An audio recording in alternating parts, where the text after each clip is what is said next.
Bismillahirrahmanirrahim. Assalamualaikum warahmatullahi wabarakatuh. Anak soleh soleha. Apa kabarnya hari ini? Semoga tetap sehat dan tetap dalam lindungan Allah Subhanahu wa taala. Alhamdulillahirabbil alamin. Segala puji bagi Allah Subhanahu wa taala atas segala nikmat, segala rahmat yang Allah berikan kepada kita pada hari ini sehingga Ustazah bisa kembali berjumpa dengan kalian melalui video pembelajaran kali ini. Salawat serta salam tak lupa kita curahkan kepada Nabi kita, Nabiullah Muhammad SAW, suri tauladan bagi kita semua. Sebelum kita mulai pembelajaran pada hari ini, agar lebih berkah, marilah kita berdoa bersama. Berdoa dimulai. Berdoa selesai.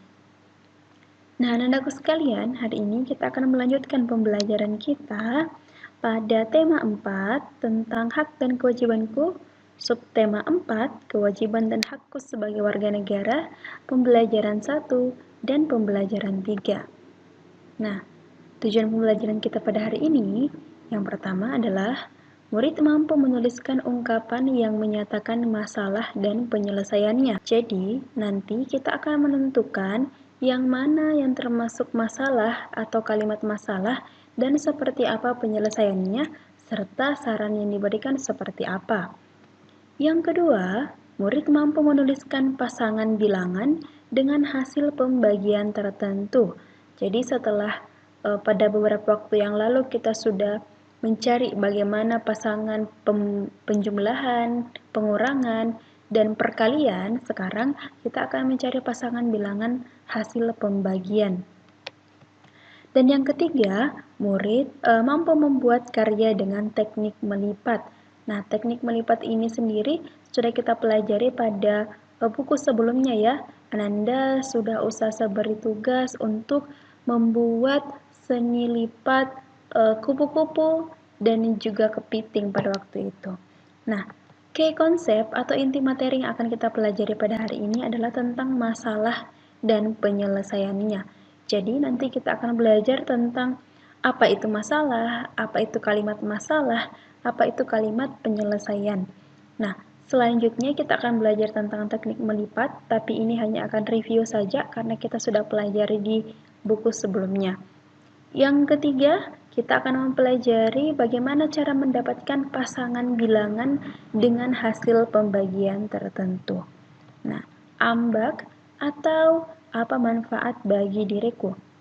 Manfaat mempelajari materi ini dalam kehidupan sehari-hari adalah kita mampu mengetahui jenis masalah dalam suatu kondisi, cara penyelesaiannya, dan saran untuk masalah tersebut. Kita juga mampu membuat karya seni dengan teknik melipat, serta kita mampu menyelesaikan soal tentang pembagian hasil bilangan tertentu. Oke, anandaku sekalian, mari kita simak penjelasan berikut. Nah, dalam kehidupan sehari-hari, kita seringkali menemui berbagai macam masalah. Namun, masalah tersebut pasti bisa kita selesaikan jika kita bersungguh-sungguh dan memohon bantuan kepada Allah. Nah, apa itu masalah?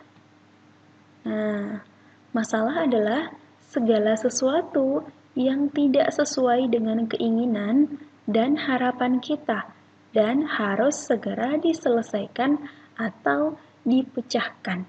Jadi masalah itu ketika terjadi sesuatu yang tidak sesuai dengan keinginan kita. Misalnya, kita ingin datang tepat waktu, tapi ternyata kita telat bangun dan akhirnya terlambat. Ya, yang tidak sesuai dengan keinginan kita dan harapan kita. Nah, anandaku sekalian, materi ini atau yang Ustazah baru katakan tadi itu tidak ada di buku tematik kalian, jadi kalian harus menuliskan di buku catatan kalian atau buku tulis kalian. Kemudian ada juga yang disebut dengan kalimat masalah.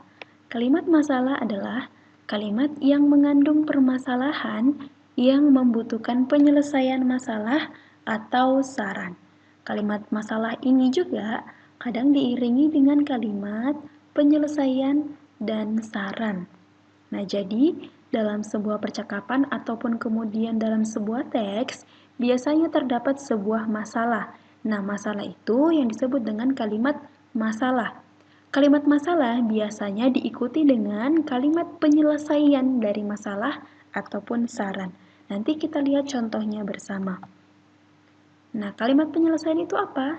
Kalimat penyelesaian masalah adalah sebuah kalimat yang menunjukkan penyelesaian dari sebuah masalah. Jadi kalimat penyelesaian masalah itu adalah sebuah solusi dari masalah atau kalimat masalah sebelumnya. Nah, contoh kalimat masalah dan kalimat penyelesaian. Nah, coba kalian perhatikan. Nina mendapatkan haknya memperoleh pendidikan di sekolah. Di sekolah, Nina mendapat banyak teman. Nina juga belajar banyak hal. Nina belajar membaca, menulis, dan membuat karya. Salah satu hal yang digemari Nina adalah menulis. Nina sering menulis surat untuk sahabat penanya yang bernama Rini. Rini tinggal jauh dari kota. Suatu hari, Nina mendapat surat dari Rini. Rini bercerita bahwa sudah seminggu ini ia belajar di luar kelas. Gedung sekolah Rini rusak karena bencana gempa. Sebagian ruangan kelas masih dapat digunakan, namun ruang kelas Rini tidak dapat digunakan. Meskipun demikian, ruang kelas Rini tidak dapat digunakan. Meskipun demikian, Rini dan teman-temannya tetap semangat untuk belajar.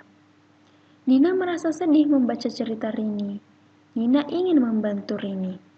Nina pun mengajak teman-temannya untuk mengumpulkan bantuan. Nina juga ingin mengumpulkan sumbangan dari warga dan juga dari orang tua siswa. Ibu guru sangat mendukung ide Nina. Dari teks ini, kira-kira yang mana permasalahannya dan yang mana kalimat penyelesaiannya? Ayo kita lihat bersama. Jadi, kalimat masalahnya adalah, sudah seminggu ini, Rini belajar di luar kelas. Gedung sekolah Rini rusak karena bencana gempa. Sebagian ruang kelas masih dapat digunakan, namun ruang kelas Rini tidak dapat digunakan. Jadi, ini adalah kalimat masalah. Nah, kalimat penyelesaiannya yang mana? Nah, jadi ini kalimat penyelesaiannya. Nina pun mengajak teman-temannya untuk mengumpulkan bantuan. Nina juga ingin mengumpulkan sumbangan dari warga dan juga dari orang tua siswa. Ya, jadi ini adalah kalimat penyelesaian. Jadi yang di atas tadi itu adalah masalahnya. Ya, masalahnya ternyata gedung sekolah Rini rusak sehingga Rini harus belajar di luar kelas. Nah, penyelesaiannya ternyata Nina berniat untuk mengumpulkan uang dari teman-teman, dari orang tua siswa, dan juga dari para warga untuk membantu Rini. Jadi itu kalimat penyelesaiannya. Nah, selanjutnya contoh lain. Nah, di sini ada percakapan. Ya, ini ada di buku kalian juga. Nah, ada percakapan antara Nina dan ibunya. Aku kasihan kepada temanku, Bu. Sudah beberapa hari ia tidak ke sekolah. Sewaktu aku mengunjungi rumahnya, ia bilang seragam sekolahnya sudah tidak muat lagi, sepatunya juga sudah rusak. Ibu bilang, kasihan sekali ya, ia bisa ketinggalan pelajaran. Sebaiknya kita membantunya, Nin. Bolehkah, Bu? Aku dan teman lain ingin menyisihkan uang saku kami untuk membelikan seragam dan sepatu. Ibu, tentu saja boleh, Nina. Kalian sudah memutuskan langkah yang tepat. Nah, jadi kira-kira yang mana kalimat penyelesaian, kalimat masalah, dan kalimat saran dari percakapan ini? Ayo kita lihat bersama. Nah, jadi ini adalah kalimat masalah. Ya, jadi kalimat masalah. Sudah beberapa hari teman Nina tidak datang ke sekolah, ternyata karena seragam sekolahnya sudah tidak muat lagi dan sepatunya juga sudah rusak. Nah, kalimat penyelesaiannya adalah, nah, Rini dan teman lain ingin menyisihkan uang saku untuk membelikan seragam dan sepatu. Nah, yang mana kalimat saran? Jangan lupa ya, kalimat saran itu adalah kalimat yang biasanya ditandai atau selalu ada kata sebaiknya, seharusnya, harusnya, alangkah lebih baik, hendaknya, saran saya atau kata-kata yang lainnya. Nah, jadi kalimat saran yang ada pada percakapan ini adalah yang ini ya. Sebaiknya kita membantunya nih. Nah, ini adalah kalimat saran ya. Jadi itu anandaku sekalian, dalam sebuah teks ataupun kemudian dalam percakapan pasti ada masalah, ada penyelesaiannya dan ada saran yang kita berikan. Nah, ketika nanti kalian dalam sebuah teks hanya menemukan masalah, berarti itu tandanya kalian harus menentukan sendiri apa kalimat penyelesaiannya dan apa juga kalimat sarannya. Ya, jadi kadang nanti kalian akan menemukan percakapan ataupun teks yang tidak ada kalimat penyelesaiannya dan tidak ada juga kalimat sarannya. Yang ada hanya kalimat masalah. Sehingga kalian harus menentukan sendiri yang seperti apa kalimat penyelesaiannya dan seperti apa kalimat sarannya. Nah, selanjutnya, teknik melipat. Nah, teknik melipat ini sudah kita pelajari pada buku sebelumnya ya, nandaku sekalian. Nah, Ustazah juga sudah mengirimkan video untuk teknik melipat. Nah, Ustazah hanya mereview kembali, kita lihat. Nah, ya di sini ada gambar melipat ya. Melipat untuk membuat surat. Nah, kalian bisa lihat di halaman 83 kalian. Oke ya, yang ini. Nah, ini ada dua. Jadi kalian bisa lihat di buku kalian halaman 83 teknik melipatnya seperti ini. Nanti Ustazah akan kirimkan lagi video teknik melipat. Nah, tandaku sekalian, seperti yang tadi Ustazah katakan di awal bahwa kita akan mempelajari tentang pembagian, ya hasil pembagian. Nah, jadi selain perkalian, sebuah bilangan juga dapat dituliskan sebagai pembagian dua bilangan lainnya. Coba ingatlah kembali hubungan antara pembagian dan perkalian. Perhatikan contoh berikut. Oke, kalian bisa buka di buku halaman 84 ya. Nah, tentukan pasangan dengan hasil pembagian 6. Jadi kita diminta untuk membuat pasangan angka atau pasangan bilangan yang hasil baginya itu adalah 6. Jadi caranya kita bisa pakai seperti ini. Nah, penyelesaiannya untuk membuat pembagian dengan hasil 6, ingatlah perkalian 6, pembagian adalah kebalikan dari perkalian. Misalnya, 6 dikali 2 itu sama dengan 12. Berarti bentuk pembagiannya 12 dibagi 2 sama dengan 6. Ya, atau 6 sama dengan 12 dibagi 2. Atau bentuk yang lainnya 6 dikali 3 sama dengan 18, berarti 6 sama dengan 18 dibagi 3 sama dengan 6. 6 sama dengan 18 dibagi 3. Atau kemudian 6 dikali 4 hasilnya 24. Berarti 24 dibagi 4 itu hasilnya 6. Ya. Nah, contoh lain. Tentukan pasangan dengan hasil pembagian 400. Jadi kita diminta untuk bilangan berapa saja yang ketika dibagi hasilnya adalah 400. Nah, caranya kalikan 400 dengan sebuah bilangan. Jadi kita mengalihkan angka 400 tadi dengan sebuah bilangan, terserah bilangan berapa. Misalnya di sini Ustazah pakai bilangan 2 atau angka 2. Nah, jadi caranya 400 dikali 2 adalah 800. Nah, bagaimana caranya untuk membuat hasil pembagiannya atau pasangan pembagiannya? Jadi tinggal kita ubah saja. Ya, diubah saja perkaliannya tadi menjadi pembagian, yaitu 800 dibagi 2 sama dengan 400.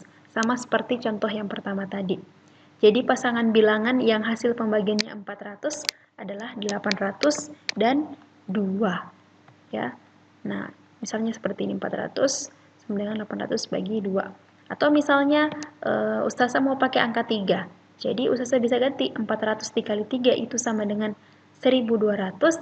Jadi kalau Ustazah mau dapat hasil pasangan pembagiannya, berarti 400 sama dengan 1200 dibagi 3. Ya, jadi seperti ini cara mengerjakannya. Dibalik saja dari perkalian ke pembagian. Nah, contoh lainnya lagi. Misalnya, di perpustakaan keliling terdapat banyak buku yang menarik. Banyak warga yang meminjam buku di perpustakaan keliling. Setiap orang boleh meminjam paling banyak 3 buku. Jika siswa di sekolah made masing-masing meminjam 3 buku, berapa perkiraan seluruh buku yang dipinjam dan berapa perkiraan banyak siswa yang meminjam buku. Ya, jadi misalnya di perpustakaan keliling itu kita boleh meminjam paling banyak 3 buku. Nah, jadi kira-kira ditanyakan di sini berapa perkiraan seluruh buku yang dipinjam dan berapa orang yang meminjam buku tersebut. Nah, cara pengerjaannya kita bisa pakai dengan cara ini. Kalian bisa lihat di buku kalian di halaman 75 ya.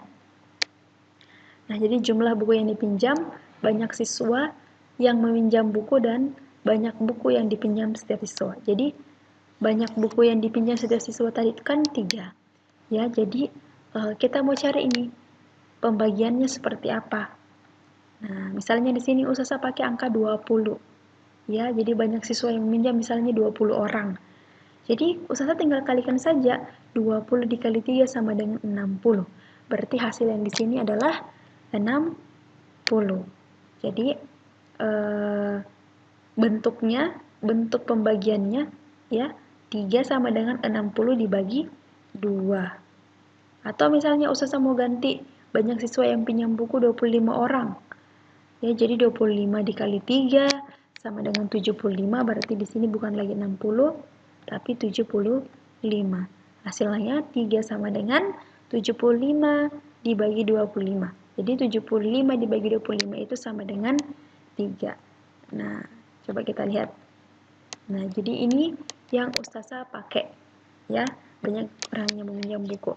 Jadi, anak-anakku sekalian, yang harus diingat adalah ketika dia adalah pembagian, maka bagian di sebelah kanan, ya, yang ini sisi pembaginya harus lebih sedikit, ya, harus lebih kecil dibanding sisi di sebelah kiri ini tadi. Jadi 60 dibagi 2. Jadi pembaginya itu harus lebih sedikit daripada yang mau dibagi yang ada di sebelah kiri. Ya, jadi itu. Oke, syukron, jazakumullah khair. Semoga apa yang saya sampaikan bisa dipahami. Jika ada yang tidak dipahami, jangan malu-malu untuk chat Ustazah, bertanya sama Ustazah, karena kalau kalian tidak paham, kalian tidak bisa menjawab pertanyaan di penilaian akhir semester nanti. Oke, anakku sekalian, syukran, jazakumullah khair. Assalamualaikum warahmatullahi wabarakatuh.